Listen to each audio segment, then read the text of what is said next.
कोणाला श्रेय द्यायचं असेल तर ते तत्कालीन मुख्यमंत्री बॅरिस्टर ए आर अंतुले, त्याचप्रमाणे त्यावेळेचे विधी व न्यायमंत्री शिवाजीराव निलंगेकर पाटील आणि मुश्ताकभाई आज उपस्थित आहेत आणि त्यावेळेचे मुख्य न्यायाधीश देशपांडे या तिघांनी निर्णय घेतला.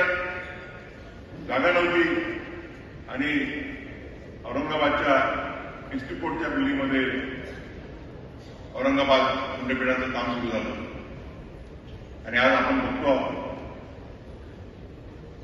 तिथे प्रॅक्टिस करणारे जे अगोदर आम्ही मुंबईला प्रॅक्टिस करायचो, आमचे राजाभाऊ तिकडे औरंगाबादला गेले, मी नागपूरला गेलो, ऍडिशनल सॉलिसिटर जनरल झाले आणि औरंगाबाद खंडपीठाने अनेक असे न्यायाधीश दिले की ज्यांनी आपल्या कर्तृत्वाने औरंगाबादच्या नावाला मोठं केलेलं आहे.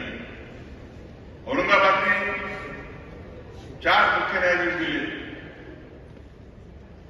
नरेश पाटील, संभाजीराव शिंदे, संजय गंगापूरवाला आणि आमचे मित्र प्रसन्नजी वराडे. आणि प्रसन्नजी वराडेंच्या रूपानं औरंगाबाद बेंचला सुप्रीम कोर्टात सुद्धा प्रतिनिधित्व मिळालं आणि म्हणून मी छातीडोळप्रमाणे सांगू शकतो की establishment of benches they do not bring down the reputation of the High Court. On the contrary, given an opportunity, they show that if not above, but we are on par with the main benches.